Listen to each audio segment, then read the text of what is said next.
রব আমার রাসূলকে বলেছেন, পয়গম্বরে আরবি, অনেক মানুষ আপনার পিছনে সালাত পড়ে, আপনি ইমাম, তারা হয় মুসল্লি মুক্তাদি, আপনার পিছনে সালাত পড়ে, মাঝে মাঝে আযানও দেয়, মাঝে মাঝে ইকামতও দেয়, আপনার সঙ্গে দাওয়াত খেতে যায়, আপনার সঙ্গে ঘুরতে যায়। রব বলেছেন, ইয়া রাসূলুল্লাহ, আপনার পিছনে নামাজ পড়েছে ঠিকই, আমি রব বলেছি ইদা জাকাল মুনাফিকুন, ইয়া রাসূলুল্লাহ, আপনার পিছনে নামাজ পড়েছে, ওরা নামাজি মুনাফিক। নামাজি কথা বলেন না কেন?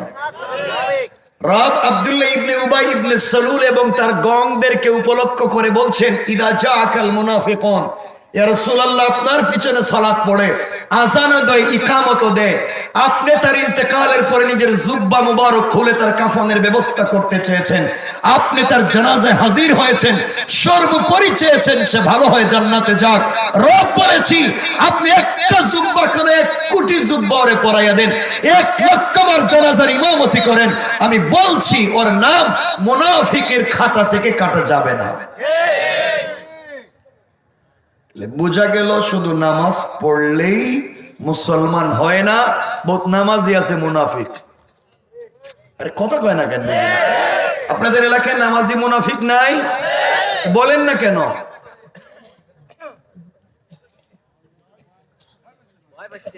আপনারা হিন্দু হন, বৌদ্ধ হন, ইহুদি হন, খ্রিস্টান হন, আমার যায় আসে না। আল্লাহর হক নষ্ট করবেন, আল্লাহর কাছে জবাব দিবেন, কিন্তু দুহাত জোড় করে বলছে আল্লাহর ওয়াস্তে মুনাফিক হইয়েন না। রব বলেছেন মুনাফিক সম্পর্কে, ইহুদি খ্রিস্টান সম্পর্কে বলেন নাই যে জাহান্নামের একবারে নিচে যাবে, কিন্তু মুনাফিক সম্পর্কে বলেছেন ইন্নাল মুনাফিকিনা ফিদ দারকিল আসফালি মিনান নার, যারা মুনাফিক হবে তারা জাহান্নামের একবারে নিচে আন্ডারগ্রাউন্ডে থাকবে। নাউজুবিল্লাহ বলেন সবাই। তাহলে মুনাফিক জাহান্নামের উপরে না নিচে? সবাই বলেন উপরে না নিচে? এই সমাজে মুনাফিক নাই। তাহলে বোঝা গেল নামাজ পড়লেই মুমিন, মুসলিম না। আগে কালিমা বলছি, এখন নামাজ বললাম। আপনারা আমাকে বলবেন, হুজুর আমাদের মুখে দাঁড়িয়ে আছে শেয়ারে ইসলাম, ভদ্রতার মতো, কত ভালো মানুষ লাগে দাঁড়িয়ে রাখছি, আমরা তো মুসলিম। আপনাদের জানা থাকা দরকার, আমাদের চাইতে বহুত লম্বা দাড়ি এলাকার বহুত হিন্দুরাও রাখে। তাহলে কি হইলো? আপনারা বলবেন আমরা সুন্দর টুপি পরি, সুন্দর পাগড়ি পরি, শেয়ারে ইসলাম সুন্নাহ, দেখতে তো বহুত ভদ্র মানুষের মতো মনে হয়, তাহলে আমরা কি মুসলিম না? মনে রাখবার বিষয়, এই পৃথিবীতে সব থেকে স্মার্ট, সব থেকে সুন্দর টুপি আর পাগড়ি পরে শিখেরা। কথা বলেন না কেন? ওদের পাগড়ি দেখছেন নি? কত কালারিং করা, কত ডিজাইন করা, তাহলে তারা কি আল্লাহর ওলি? না। আপনারা মনে করতে পারেন সুন্দর, এই যে আমি একটা লম্বা জুব্বা লাগাইছি, সুন্দর একটা জুব্বা, মাথায় একটা ভালো রুমাল দিয়ে একটু ভদ্রতার সাথে ওলি ওলি ভাব, বুজুর্গ বুজুর্গ ভাব যদি থাকে, তাইলে মনে হয় আমি আল্লাহর ওলি। মনে রাখবেন না, এই পোশাক থাকলেই বুজুর্গ হওয়া যায় না। এই জমিনে সব থেকে লম্বা জুব্বা আর সুন্দর রুমাল লাগাইয়া ভেষ ধরে ইহুদিরা। কথা বলেন না কেন? রাসূলের জামানায় এটাই করতো। তাইলে লম্বা জুব্বা, দাড়ি, টুপি, পাঞ্জাবি, পাগড়ি থাকবার নাম শুধু মুসলমানিত্ব নয়, এই পোশাকের নাম তাকওয়া নয়। এটা দেখলেই তাকওয়ার মুত্তাকি ভদ্র বুজুর্গ মনে হবে না। রব বলেছেন লিবাসুত তাকওয়া, এটা হচ্ছে তাকওয়ার পোশাক মাত্র। আর তাকওয়া হচ্ছে এখানে, আর তাকওয়া হাহুনা, আর তাকওয়া হাহুনা। তাকওয়া হচ্ছে দিলের ব্যাপার।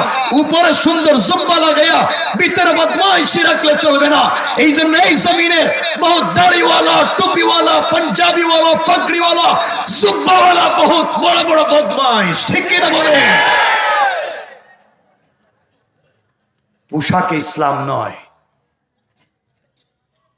দিন বুঝো।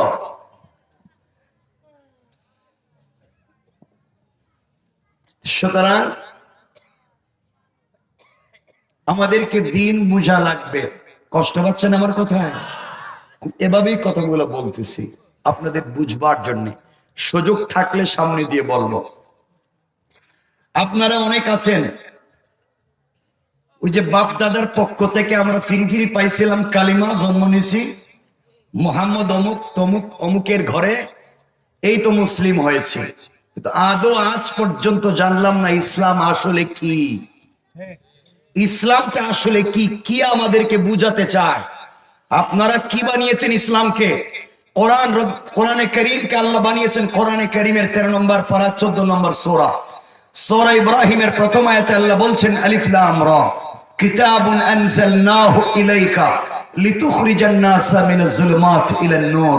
রব বলেছেন কোরআন একটা ম্যাগনেট, কোরআন একটা চুম্বক, কোরআন একটা লাইট। তোমরা সিস্টেমে কোরআনকে অন্ধকারে লাগিয়ে দাও, সমাজের কোন জায়গায় অন্ধকার থাকবে না, আলোকিত করে দিবেন কে? কোরআনে নাই কি ফিজিক্স, কেমিস্ট, বায়োলজি, ফিজিওলজি, আপনি সায়েন্স, আর্টস, অ্যালজাবরা, জ্যামিতি, অর্থনীতি, লসাগু, গসাগু, medical science, general science, social science, যা সায়েন্স যা আছে রব বলেছেন জমিনে যা হবে, জমিনে যা হয়ে গেল, কিয়ামত অবধি যা হবে, তিবিয়ানান লিকুল্লি শাই, সব কিছুর পূর্ণাঙ্গ বর্ণনা কোরআনে আছে না নাই? আছে। এই কোরআনরে আপনারা কি বানাইছেন? কোরআনকে বানিয়েছেন মক্তবে বাচ্চাদের পড়াবার বই। কোরআন শরীফ বাচ্চারা মক্তবে পড়ে, এটা মনে করছেন জরুরত হচ্ছে বাচ্চাদের পড়ার। মক্তবে বাচ্চারা কোরআন পড়ুক, বড় হওয়ার পরে বদমাইশ হয়ে যাক, আপত্তি নেই। কোরআনকে বানিয়েছেন মক্তবে বাচ্চাদের পড়াবার বই। কোরআনকে বানিয়েছেন কেউ মরে গেলে তার বাড়িতে 10 জন মিলে খতম পড়ে 300 টাকা করে পাওয়ার বই। কোরআনকে বানিয়েছেন জানাজার জিয়ারত করার বই। কোরআনকে বানিয়েছেন শবে বরাতে খতম পড়ার বই। কোরআনকে বানিয়েছেন রমজান মাসে তারাবি পড়াবার বই। কোরআনকে বানিয়েছেন তাবিজ আর কবজ দেওয়ার বই। কথা বলছেন না কেন? এই কাজের জন্য কোরআন দিয়েছেন। কোরআন দিয়েছেন রব এই সমাজের সকল অসঙ্গতি, এই সমাজের সকল নোংরামি, এই সমাজের সকল অপসংস্কৃতিকে বিলুপ্ত করে এই জমিনে শুধুমাত্র কেবলমাত্র সকল মানুষের জন্য আল্লাহর তাওহীদ আর সকল মানুষের জন্য রাসূলের রিসালাত প্রতিষ্ঠা করে জান্নাতের রাস্তা দেখায় দেওয়া। এজন্য দিয়েছেন কোরআন। যে কোরআন দিয়ে আপনারা নামাজ পড়েন, যে কোরআন দিয়ে নামাজ পড়েন, আজও জানলেন না যা পড়েন তা আল্লাহ কি বলেছেন। এজন্য শুধু নামাজই আপনাকে জান্নাতে নিবে না। আমাকে বিষয় দেওয়া হয়েছে এটা, এজন্য এভাবেই কথা বলতেছি, শুধু নামাজই আপনাকে জান্নাতে নিবে না, আর নামাজ ছেড়ে দিলেও জান্নাতে যাবে না। কথা কি বুঝাইতে পারলাম? শুধু নামাজই আপনাকে জান্নাতে নিবে না, আর নামাজ ছেড়ে দিলেই, নামাজ পড়লেও আপনি শুধু জান্নাতে যাবেন না, আর নামাজ ছেড়ে দিয়ে ভদ্রতার মতো পোশাক লাগালেই মুত্তাকি হওয়া যাবে না। নামাজের মূল শিক্ষা আপনার বাস্তব জীবনে বাস্তবায়িত করতে হবে। নামাজের মূল শিক্ষা হচ্ছে একমাত্র সেজদা হবে কার কদমে? দুনিয়ার সকল সৃষ্টি পড়ে যাবে যার কদমে, তার নাম আল্লাহ। আল্লাহ মৌলিকভাবে সৃষ্টিগতভাবে সকল মানুষকে এক জায়গায় ঐক্যবদ্ধ করে মসজিদে বুঝাতে চাইলেন বংশের গৌরব করা যাবে না, সম্মানের বড়াই করা যাবে না, টাকার অহংকার করা যাবে না, নেতা নেত্রীর অহংকার করা যাবে না, বড় আলিম ছোট আলিমের অহংকার করা যাবে না, চৌধুরী আর মুচির অহংকার করা যাবে না। রব বলেছি আমার কদমে যখন সেজদা দিবা সকলে সমান জায়গায় দাঁড়াও। কথা বুঝাইতে পারলাম? তো এই সমাজের অসঙ্গতি দূর করতে চান রব সালাতের মাধ্যমে, বুঝাতে চান নামাজই পারে সকল মানুষকে এক জায়গায় নিয়ে আসতে, এক প্ল্যাটফর্মে নিয়ে আসতে, এক জায়গায় একই দিল মন তৈরি করে দিতে। রব বুঝাতে চাইলেন সুইপারের ছেলেও যদি ইমাম হয় আর তুমি যদি প্রাইম মিনিস্টার হও তার পিছনেই সালাত পড়া লাগবে।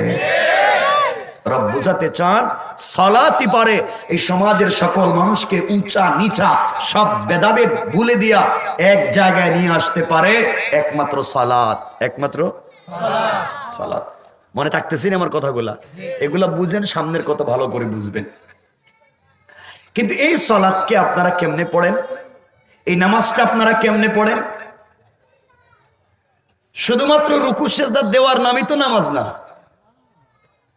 টাইম মতো মসজিদে গেলাম, আজান হইলো, একামত হইলো, নামাজ পড়লাম, শেষ। এটার নাম তো নামাজ না। নামাজ সালাত এই ট্রেনিং যে দিলাম নামাজে গিয়ে, রব বলছেন আমার ঘরে যখন চলে আসতেছে সালাতের জন্য, ভদ্রতা ব্যতীত আসতে পারবা না, পোশাক ঠিক করো, অশ্লীল পোশাক নিয়ে আসতে পারবা না। রব বুঝাতে চাইলেন আমি অশ্লীল পোশাক পছন্দ করি না, সুতরাং আমার ইবাদত করতে হলে আগে পোশাক ঠিক করো। এর অর্থ হলো আমাকে মেনে সমাজে চলতে হলে সব সময় পোশাক ভদ্রতার সাথে রাখো। কারণ রব বলছেন আমার ইবাদত করতে হলে অশালীন পোশাকে ইবাদত হবে না, হবে না। রব বুঝাতে চাইলেন তোমরা যখন আমার ইবাদতের জন্য সালাতের জন্য আসবে, তখন যেভাবে মন চায় সেভাবে আসলে হবে না, অবশ্যই তোমাদেরকে পবিত্র হওয়া লাগবে। পবিত্র হলেই শুধু আমার কদমে সেজদা দিতে পারবে। রব বুঝাতে চান আমি পবিত্রতাকে পছন্দ করি। তুমি যদি আমার বান্দা দাবি করো আর আমাকে পছন্দ করো, আমিও বললাম নামাজ ছাড়াও তুমি পবিত্র থাকবে। কথা বলেন না কেন? নামাজের শিক্ষা, শুধু নামাজের ভিতরে ভালো থাকবেন কেন, নামাজ থেকে বাইরে খারাপ হয়ে যান কেন? এই শিক্ষাগুলো আমাদের ভিতরে নাই। এই জন্য মসজিদের ভিতরে রবের ইবাদত করেন ঠিকই, কিন্তু মসজিদ থেকে বাইরে হওয়ার পরে হয়ে আগের মতোই সুদের ব্যবসা করেন। কি আর নামাজ? আমার কথা কি আপনারা বুঝতেছেন? এখানে আরো কয়েকটা কথা বলে আমরা সামনের দিকে যাই, তখন আমরা সালাত নিয়ে আরো কিছু কথা বলবো। আমি আজকে এটা বলবো না নামাজ নিয়ে যে হাত কই বাঁধবেন, নাবির নিচে বাঁধবেন না বুকের উপরে বাঁধবেন না কলজের উপরে বাঁধবেন না মাথার উপরে দিবেন, ওইটা আমার বিষয় না। আমার বিষয় হচ্ছে সালাত, রবের কদমে সালাত। তোমার মাথাটা নিচে যাচ্ছে কিনা ওটা আমরা জানতে চাইবো। হাত ধরলা না হাত ছেড়ে দিলা ওটা না, রবের কদমে সেজদা হচ্ছে কিনা, তুমি পবিত্র কিনা, রবকে বুঝাতে পেরেছো কিনা, রবকে নিজের কথা বলতে পারলা কিনা, রব তোমার কথা শুনলো কিনা, তোমার নামাজ কি নামাজ? রব বলেছেন ইন্নাস সালাতা তানহা আনিল ফাহশাই ওয়াল মুনকার। সালাত তো যে নামাজি নামাজ পড়বে তার নামাজ তো তাকে জাহান্নাম অশ্লীলতা থেকে বাঁচাবে, হারাম কাজ থেকে বাঁচাবে। এখন আপনি যত বড় বদ্রই হন, নামাজ পড়ার পরে যদি মনে করেন আপনি ভালো মানুষ হন নাই, আপনি বুঝে নিবেন নামাজ কবুল হয় নাই। কথা বলেন না কেন? কিয়ামতের দিন রব বলবেন ফাওয়াইলুল লিল মুসাল্লিন, অনামাজি এদিকে আয়, এই যে কয়েক বস্তা নামাজ আছে সব নিয়ে ভাগ ভাগ। নামাজ পড়ছ বুঝবেন রব কি বলতে চান বুঝেন। রব তো সূরা আল মাআরিজের ৮ নম্বর আয়াত থেকে অনেক কথা বলেছেন, মধ্যখানে বলছেন ওয়ালা ইয়াসআলু হামিমুন হামিমা ইউবাসসিরুনহুম ইয়াওয়াদুল মুজরিমু লাউ ইফতাদি মিন আযাবি ইয়াউমি ইযিম বিবানি। আমরা সামনে নিয়ে কথা বলবো ইনশাআল্লাহ। সমাজ নষ্ট করেছি আমরা কেমনে, এই কথাগুলো বলে আমরা আলোচনা সংক্ষেপ করতেছি। এই যে সুন্দর সমাজ ব্যবস্থা আমাদের, এই সমাজ ব্যবস্থাকে নষ্ট করছেন আপনারা। এই যে আপনারা ভদ্র সাইজা সমাজে বসে সমাজ নষ্ট করে দিয়েছে। কষ্ট পাইলেন আমার কথায়? কষ্ট পাইছেন? অনেক মুরব্বী আমার সামনে বসা, যাদের মুখে দাড়ি লম্বা, পকেটে খাত লম্বা তসবিহ আছে, মসজিদে 5 ওয়াক্ত নামাজ পড়েন, মাথায় টুপিও আছে, পরনে পাঞ্জাবিও আছে, বহুত নামাজি মুসলিম মুরব্বী এখানে বসা, যারা নামাজ পড়বার পরে এলাকার সব থেকে বড় সুদের ব্যবসায়ী। কথা বলেন না কেন? আছে না নাই? কি আর নামাজ পড়লেন? কিসের নামাজ পড়েছে? এখানে কেউ আসেননি সুদের ব্যবসা করেন? আসেনি কেউ? হাত তুলেন দেখি কে। উঠাইতে না, যে জায়গা হাত উঠাইতে লজ্জা হয়, পাবলিকের সামনে এই ব্যবসা করে দাঁড়াইতে পারো না, লজ্জা যদি হয় তাহলে এটা করো কেন? কথা বলেন না কেন? পাবলিকের সামনে বুক ফুলে বলতে পারো না, তুমি না খেয়ে মরো না কেন?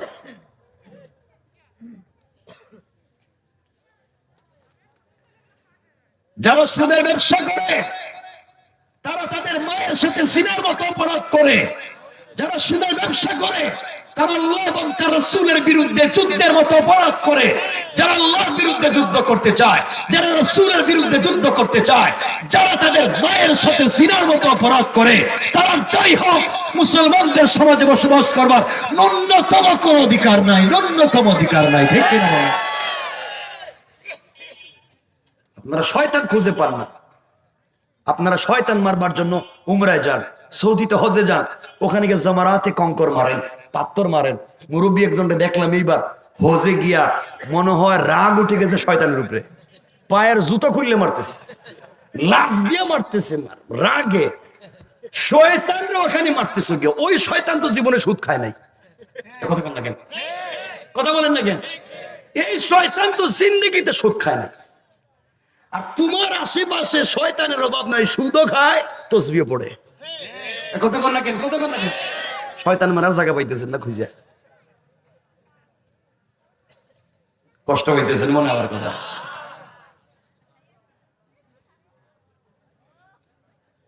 অনেক মুরব্বী আছেন আমার সামনে বসে, যাদের মুখে দাড়ি সাদা, আগের মতো আর জোয়ানি নেই, হাঁটতে পারেন না, কিন্তু এখন আজান হলে আপনি মসজিদে নামাজে যান না। রব বলেছেন হাইয়া আলাল ফালাহ, বান্দা কল্যাণ আমার কাছে, গোলাম কামিয়াবি আর সফলতা আমার কাছে। আর বহুত মুরব্বী আছে যারা আজানের পরে মসজিদে নামাজে না গিয়া চার দোকানে বসে টেলিভিশন দেখে। না এলাকায় কত বড় শয়তান চিন্তা করলেন।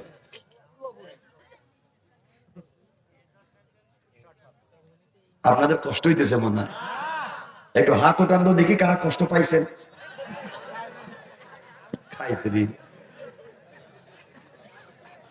খাইলে তো ও হাসি করা যাবে না। কষ্ট পাইছেন আপনারা?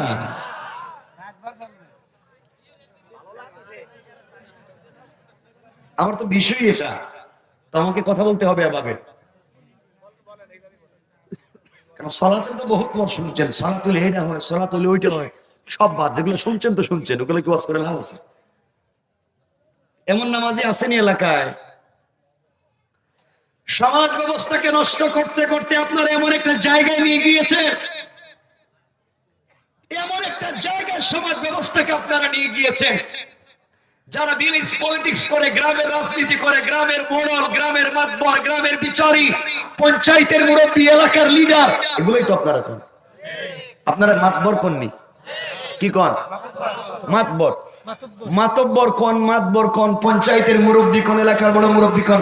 কসম রব্বে পাকের সাথে আপনারা খবর নেন, আপনাদের বৃহত্তর মাগুর এলাকায় অনেক মুরব্বী আছে এলাকায়, যারা এক কাপ রং চা খাইয়া এদিকের বিচারকে এদিকে দিয়া দেয়।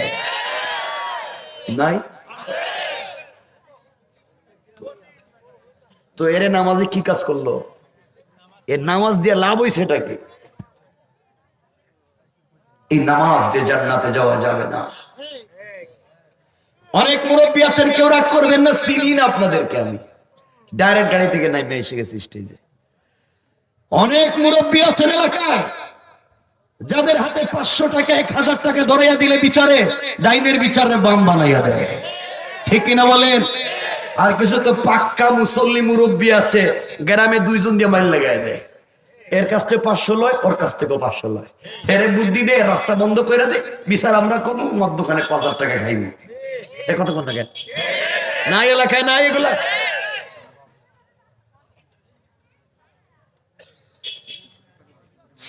সমাজ নষ্ট করতে করতে এমন একটা জায়গায় আপনারা নিয়ে গিয়েছেন, এলাকার বিধবা নারী বড় মুরব্বীর কাছে বিচার চাইতে যায়, এলাকার ইয়েতিম বাচ্চারা বাবার সম্পত্তি পায় না, বিচার চাইতে যায়, এলাকার বড় মুরব্বী বিধবার বিচার তো করে দেয় না, ইয়েতিমের সম্পদ তো খুঁজে বাইর করে দেয় না, উল্টা ইয়েতিমের জায়গা জমি সব নিজের নামে বুয়া জাল দলিল বানাইয়া বিধবাকে গ্রাম ছাড়া করে ইয়েতিমের সম্পত্তি দখল করে খাইয়া এরপরে কাবা ঘরে গিয়া সেজদায় পড়ে কান দিয়ে আর আল্লাহ তুমি আমারে মাফ করে দাও।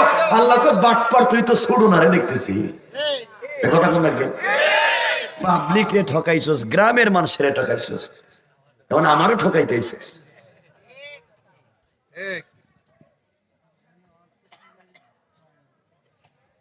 আমার মনে হইতেছে আপনাদের কষ্ট হইতেছে, খারাপ লাগতেছে, কেউ মনে মনে ভাবতেছে উঠতে যদি যাওয়ার সুযোগ পাইতাম তো জ্ঞান দিতাম। সমাজ নষ্ট করতে করতে শোনেন না কোন জায়গায় নিয়ে গেছেন, কৌরে বাবা আমি চিনি না, যারা ওলামায়ে কেরাম আছেন, বিভিন্ন মসজিদের দায়িত্বশীল, মাদ্রাসার দায়িত্বশীল, কাউরে আমি চিনি না, সমাজ নষ্ট করতে করতে এমন এক জায়গায় নিয়ে গিয়েছেন আপনারা, সমাজ তো নষ্ট, মসজিদ পর্যন্ত নষ্ট করে দিয়েছেন। খবর নেন আপনাদের বৃহত্তর মাগুরায়, খবর নিয়ে পাইবেন ম্যাক্সিমাম মসজিদের সভাপতি সুদখোর, ক্যাশিয়ার ঘুষখোর, সেক্রেটারি দুর্নীতিবাজ, চাঁদাবাজ, বদমাইশ, ফেন্সিডিল ব্যবসায়ী, ইয়াবা ব্যবসায়ী, ইতিমের জায়গা দখল করে, বিধবার বাড়ি দখল করে, বাজারে মস্তানি করে, মানুষের জায়গা দখল করে, গুন্ডামি শয়তানি না ফরমানি করে সব খাইয়া এখন মসজিদের দায়িত্ব চলে গেছে। কথা বলেন না কেন? কে ইসলাম? আপনার নামাজটা কিসের? কি নামাজ পড়েন? অনেক মুরব্বী আছেন তাহাজ্জুদওয়ালা, বাবা কান খাড়া করে শোনো, অনেক মুরব্বী আছেন তাহাজ্জুদওয়ালা, সম্পত্তি ঠিকই বন্টন করতে গিয়ে ছেলেরে ঠিক মতো দিয়েছেন, নিজের মেয়েরে ঠকাইছেন। কথা বলেন না কেন? লজ্জা হয় না? লজ্জা হয় না?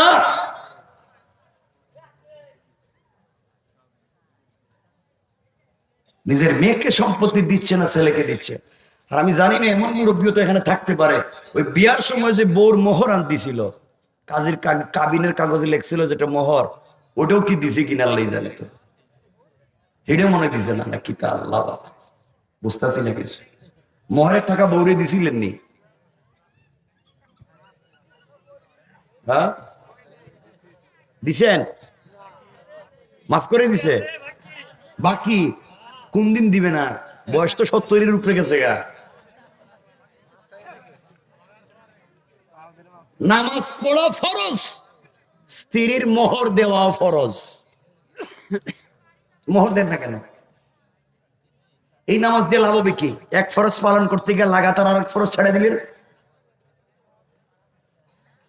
বউর মোহরের টাকাটা দিয়ে দিন, ইনশাল্লাহ বলেন না? ইনশাল্লাহ বলেন। যারা বিয়ে করছেন টাকাটা দিয়ে দিন। কারণ অনেক থাকতে পারেন এখানে যে আপনাদের এলাকার স্ত্রীরা, মায়েরা হয়তো কোপ কলিজার টুকরা স্বামীরে মাফত করে দিতে পারে, অনেকে মাফও পাইতে পারে। আছে কিনা আল্লাহ জানে। এগুলো আইসেননি? কেউ মাফ দিছে? বউ মাফ করে দিছে? দেখি তো একটু হাতগুলো, বরকতি হাতগুলা দেখি একটু, কারা কারা মাফ পাইছেন দেখি না। লজ্জা তো নাই, ভালো লাগতেছে আমাদের। অন্যের বউ তো মাফ করে দিতে পারে, দেখি কারা কারা মাফ পাইছেন। মাশাআল্লাহ মাশাআল্লাহ, বহুত বহুত কলিজার টুকরা, বহুত হাত উঠছে। ও বাবা এখন শোনো, ওই যে বউ যে মাফ করে দিছে, বলছে মাফ করে দিছি, টাকা লাগবে না। কলিজার টুকরা বউরে আগামীকালকে সকালে তালাক দিয়া দেখো, ডিভোর্স দিয়া দেখো, দেওয়া লাগেনি। কথা কোন দেখেন? দেওয়া শুধু লাগবে না, লাভে আসলে দেওয়া লাগবে। দিতে না চাইলে মামলা করে আদায় করবো। কথা কোন দেখেন? তাহলে কই মাফ হইল? কি এর মাফ? আল্লাহর রাস্তে গুলো দিয়ে দিয়ে ইনশাআল্লাহ বলেন। সবাই বলে ইনশাআল্লাহ। এই কথাগুলো বুঝবেন তো, সামনের কথা। সামনে আরো সুযোগ পাইলে বলে দিব। এখন আসুন, যে আয়াত পড়েছি এই আয়াত থেকে আমরা সংক্ষেপ করে দিই। অবক্ষয় বললাম, বেঁচে থাকবার পদ্ধতি মনে রাখবেন। এতক্ষণ বললাম সামাজিক অবক্ষয়, এখন বলতেছি বেঁচে থাকবার পথ এবং পদ্ধতি। আমার মুসলমান বন্ধুগণ, গভীর মনোযোগ। আল্লাহ রাব্বুল ইজ্জত ওয়াল জালাল কোরআনে কারীমের 19 নম্বর পারা 25 নম্বর সূরা আল ফুরকানের 63 নম্বর আয়াত থেকে বান্দার গুণ, কোয়ালিটি, কন্ডিশন বর্ণনা করতে গিয়ে আল্লাহ রাব্বুল ইজ্জত ওয়াল জালাল বললেন, আমার আল্লাহ বললেন, ওয়া ইবাদুর রাহমানিল্লাযীনা ইয়ামশুনা আলাল আরদি হাওনা। আল্লাহ রাব্বুল ইজ্জত ওয়াল জালাল বললেন, মুসলমানেরা, এই দুনিয়ার জমিনে যারা আমি আল্লাহর গোলাম দাবি করবে, আশিক রাসূল দাবি করবে, আমি আল্লাহর গোলাম নিজেকে মনে করবে, দুনিয়ার জমিনে যারা আমি আল্লাহর গোলাম নিজেকে দাবি করবে, আমি আল্লাহর গোলামের 1 নম্বর গুণ হলো, আমার গোলাম দুনিয়ার জমিনে কোনোদিন অহংকার করতে পারে না। কোন ঠিক কিনা? কি করতে পারে না? সবাই বলেন অহংকার। অহংকার করতে পারে না, রব বলেছেন। কিন্তু আমাকে বলেন আপনারা, আপনাদের এলাকায় মসজিদে চেয়ার আসেনি?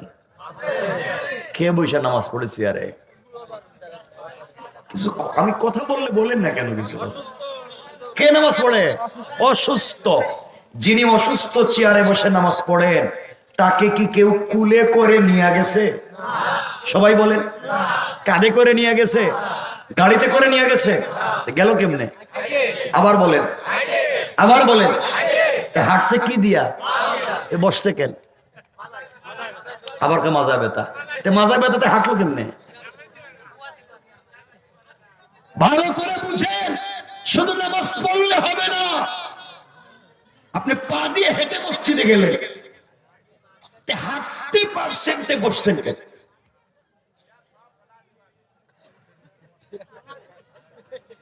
ফালানোর পরে কথা তো শোনা লাগবে।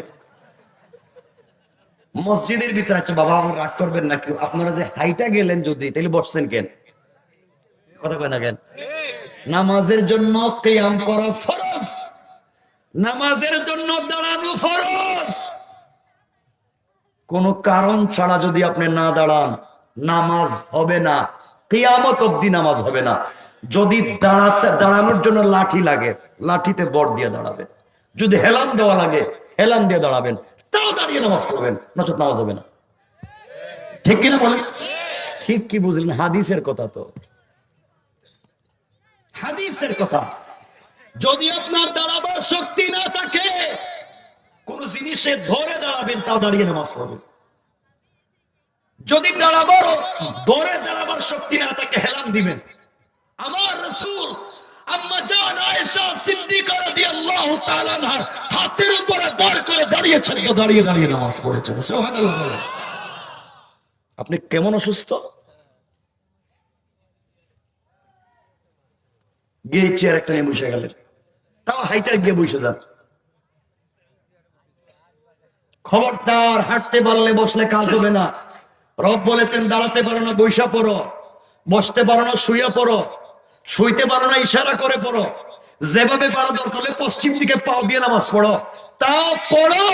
কিন্তু রবের সামনে খবরদার বিয়াদবের মতো, মস্তাদের মতো পা লম্ব করে বইসো না। ঠিক কিনা বলেন? আপনি গিয়ে চেয়ারে হেলান দিয়ে পায়ে ভাবে দেখ বসে, বাবা মনে হচ্ছে ঠেকছে, আল্লাহর খুব ঠেকায় পড়ছেন তার নামাজের জন্য। এটা কি? যদি যদি বাবা কোন ডাক্তার বলবেন আপনাকে দাঁড়ানোর সমস্যা, যদি বসতেই হয়, রুকু সেজদা আপনি দিতে পারতেছেন না, আপনার হাঁটুতে সমস্যা, কিডনিতে সমস্যা, লাংসের সমস্যা, বাল্বের সমস্যা, আপনার সব শেষ, নষ্ট হয়ে গেছে, আপনার রুকু সেজদা করতে পারবেন না, যদি কোনো ডাক্তার বলে আপনার দাঁড়াবার যদি সুযোগ থাকে দাঁড়িয়ে থাকবেন, রুকু সেজদার সময় বসে রুকু সেজদা করবেন ইশারায়, তাও হেলান দেওয়া কোনো জিনিসে নয়, বসবেন টুলে। কিসে বসবেন? টুল বুঝেননি? বলেন না, টুল বুঝেননি? কারণ আপনি এমন অসুস্থ না, আপনি অসুস্থ, আপনি হাইটা গেছেন, আপনি হাইটা গেছেন মসজিদে, আপনি গিয়ে হেলান দিয়ে বসবেন না, আপনি টুলে বসবেন। টুলে বসলে ভাব ধরতে পারবেন না। কথা বল না কেন? টুলে বসলে ভাব ধরতে পারবেন, নামাজের ভিতরেই থাকবেন, কারণ উল্টা পাল্টা করলে পড়ে যাবেন। কথা বলেন না কেন? তো নামাজের ভিতরেই মনোযোগ থাকবে, বাবা ভুল হইলেই পড়ে যাবে। তাহলে আপনার হাত পাও ঠিক থাকবে, খুশু খুশুও থাকবে, ভদ্রতার সহিত নামাজ হবে। ঠিক বলেন? ঠিক? আমার কথা কি কষ্ট পাইতেছেন? এগুলোই আমার বিষয়বস্তুর ভিতরে, আর কিছু নাই। চেয়ার নিয়ে ভাব ধরেন, মসজিদে চেয়ারের টানাটানি মসজিদের টাইসে দাগ পড়ে যায়। একথা কর না কেন? কিন্তু ইমাম সাহেবরা তো সব কথা বলতে পারে না, মসজিদের হুজুর যারা উলামায়ে কেরাম তারা তো সব কথা বলতে পারেন না, কারণ হুজুর যদি সব কথা বলতে যায় হুজুরের চাকরি থাকে না। ঠিক না বলেন? নগদ চাকরি শেষ। আর একজন দাঁড়ায় এখানে বলেন, ভাই আপনাদের মসজিদের ইমাম সাহেব দোয়া করছে, আল্লাহ আমার মসজিদের মুসল্লির কপালে ঠাড়া ভালো। এই দোয়া করছে কোনোদিন? বলেন না, কোন ইমাম সাহেব দোয়া করছেন? ইমাম সাহেব দোয়া করে, আল্লাহ আমার মুসল্লির হায়াতে বরকত দাও, রিজিকে বরকত দাও, ব্যবসা বাণিজ্যে বরকত দাও, ও নিজে খাইবো আমারে খাওয়াইবো। ঠিক না? আর এই মুসল্লি মসজিদ থেকে বাইরে সার দোকানে গিয়া কই ইমাম সাহেব বালা না, আছে না এগুলা? তোমার লজ্জা হয় না? বউ তোমার কাছে টাকা পায় আর ইমাম সাহেবের কেউ বালা না? পুরা গ্রামে গড় হবে 200-300-500 গড় হয়, প্রত্যেকটা গড়ে 1-2টা বাচ্চা প্রাইভেট পড়ে, স্কুলের ইংলিশ বাংলা অঙ্ক পড়ে। প্রত্যেকজন টিচারকে মাস শেষে 2000-3000 করে দেয়। প্রত্যেক গড় থেকে প্রত্যেক মাসে 5000 টাকা করে যদি যায়, গ্রাম থেকে 4-5 লাখ টাকা শুধু প্রাইভেট পড়াইতে যায়। এক একজন 5000 খরচ করলে 2-3 লাখ টাকা পুরা গ্রাম মিলে প্রাইভেট টিচাররে দেয়, আর পুরা গ্রাম মিলে ইমাম সাহেব 5000 দেয় না। একথা বলে না কেন? ইমাম হারামি করতেছেন, আবার নামাজ পড়ে জান্নাতে যাইবেন। ইমাম সাথে নামাজ পড়াইতেছে, কইতেছে আল্লাহ পিছনে যারা আছে এর কাছে টাকা পায়, বেতন দেয় না, কি এর দোয়া আপনার কবুল হইবে? সত্য কথা, আমি টাকা পাই, এরা এদের কাছে আমি ঋণ পাই, টাকা পাই। একই আপনার উঠলেন কেন? আমার দিকে তাকান। আরে বাবা আমার দিকে তাকাও, যারা গেছে এদেরকে আর আসতে দিও না, যাও এদেরকে আসতে দিও না, এরা অসুবিধা আসবে। আর তাকান আমার দিকে।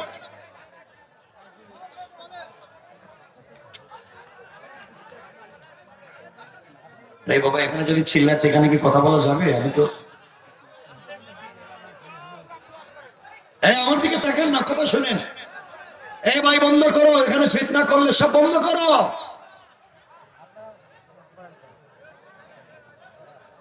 এই রে কি অবস্থা এদের, আমার দিকে তাকান। শোনেন যা বলতেছি, শোনেন। হয়তো শয়তান মনে কোন দিকে ঢুকে গেছে।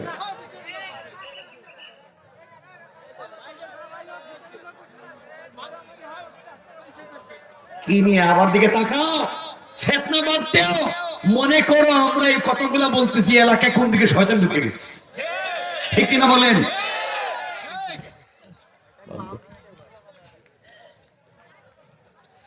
আমার মুসলমান বন্ধুগণ গভীর মনোযোগ। আল্লাহ রাব্বুল ইজ্জত ওয়াল জালাল বললেন, বান্দারে আমার গোলাম যারা দুনিয়ার জমিনে হবে, আমার গোলামের 1 নাম্বার গুণ হলো আমার গোলাম দুনিয়ার জমিনে অহংকার করবে না।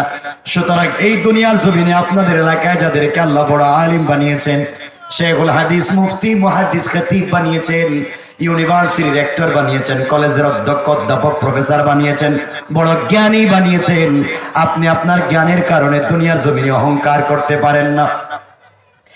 জাল্লা মুআল্লিমুল মালায়েকা, ফেরেশতাদের শিক্ষকের মতো মহাজ্ঞানীকে অহংকার করবার অপরাধে আমার আল্লাহর জিন শয়তান বানিয়ে দিয়েছে।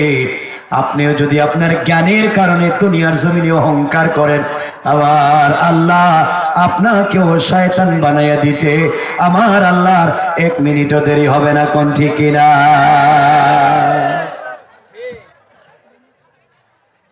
এই জন্য আমার বন্ধুগণ, আরে আমার দিকে তাকান, আমার পিছন দিকে তাকান আপনারা।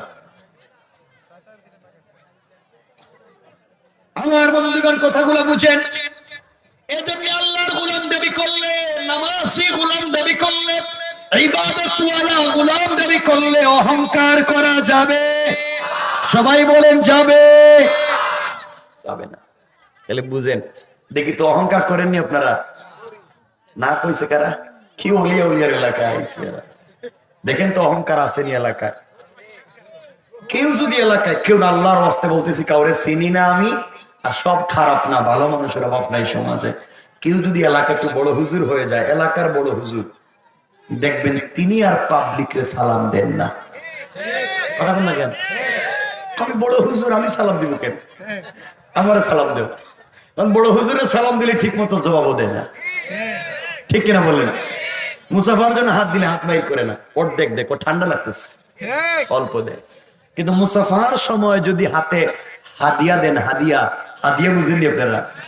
হাদিয়া বুঝছেননি? মুসাফার সময় যদি বড় হুজুরের হাতে হাদিয়া দেন, থ্যাংক ইউ, ভেরি গুড, আবার আইসো, আরো দিও। আর যে দিল না, আপনি তাড়াতাড়ি যান, সিরিয়ালে আরেকজনের সুযোগ দেন। আছে না নাই? খুব সুন্নাহ ফলো হচ্ছে। কি ওয়াজ করবো আমি নিজেই বুঝতেছি না। শোনেন, এজন্য আমার বন্ধুগণ, আল্লাহ যাদেরকে এলাকায় টাকার মালিক বানিয়েছেন, মিল ফ্যাক্টরির মালিক বানিয়েছেন, শিল্পের মালিক বানিয়েছেন, গাড়ির মালিক, বাড়ির মালিক বানিয়েছেন, টাকার মালিক বানিয়েছেন, আপনি সম্পদের কারণে দুনিয়ার জমিনে অহংকার করতে পারেন না।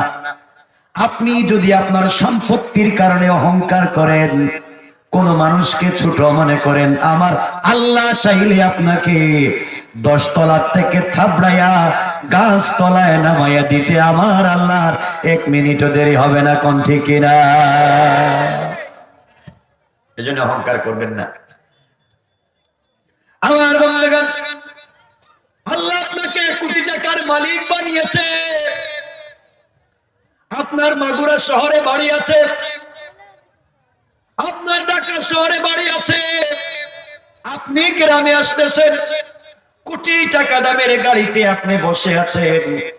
এমন সময় রাস্তায় কোন জায়গায় জ্যাম পড়েছে, ভিক্ষুক ভিক্ষার ভাঙ্গা থালা নিয়ে বলছে, স্যার আপনি আমাকে 5টা টাকা দিয়ে যান, আমি ফকির, আমি প্যারালাইসিস, আমি ভিক্ষুক, আমাকে 5টা টাকা দেন। আপনি ফকিরের হাতে 5 টাকা দিতে বললেন না, আপনি মনে করলেন আমি যদি ফকিরের জন্য 5 টাকা দিতে গাড়ির গ্লাস খুলি ময়লা ঢুকে যাবে। ভিক্ষুকের হাতে 5 টাকা দিলে আমার সোসাইটিতে ধরবে, আমার ইজ্জত চলে যাবে, এই জন্য দিলেন না। কথাগুলা দিল দিয়ে শুনেন কি বলতে চাই। অথচ আপনি আজকে একজন গরিবকে 5 টাকা দিতে পারলেন না কোটি টাকার মালিক হওয়ার পরে। অথচ আপনি যখন বন্ধু বান্ধবদেরকে নিয়ে কেএফসিতে বসেন, চাইনিজে বসেন, আপনি নাস্তা করেন, 2-4-5 হাজার টাকা বিল তুলেন, আসার সময় ওয়েটারকে 500-1000 টাকা বিল দেন। অথচ আপনি যখন রিক্সায় উঠেন, ভ্যান গাড়িতে উঠেন, ওই সময় আপনি রিক্সাওয়ালা 5 টাকা যদি বেশি চায়, 2 টাকা যদি বেশি চায়, আপনি তো ইচ্ছা মতো গালি দেন, সুযোগ পাইলে আপনি তাকে মারেন, পিটান। কোন ঠিক কিনা? যে আল্লাহ আপনাকে কোটি টাকার মালিক বানিয়েছে, আপনি অহংকার করলেন। আমার আল্লাহ চাইলে ফকিরের হাত থেকে, ভিক্ষুকের হাত থেকে ভিক্ষার ভাঙ্গা থালা ফেলে দিয়া, সুন্দর জামা কাপড় পরাইয়া, কোটি টাকা দামের প্রাইভেটে বসাইয়া, আপনার মতো টাকাওয়ালাকে গাড়ি থেকে বের করে সেরা কাপড় পরাইয়া রাস্তায় দাঁড় করাইয়া দিতে আমার আল্লাহর 1 মিনিটও দেরি হবে না। কোন ঠিক কিনা? এজন্য আল্লাহর গোলামের 1 নাম্বার গুণ অহংকার করা যাবে, বলেন যাবে? আল্লাহর গোলামের 2 নাম্বার গুণ আমার আল্লাহ বললেন, ওয়াইদা খাতাবাহুমুল জাহিলুনা ক্বালু সালামা। আল্লাহ রাব্বুল ইজ্জতুল জালাল বললেন, মুসলমানেরা, এই দুনিয়ার জমিনে যারা আমি আল্লাহর গোলাম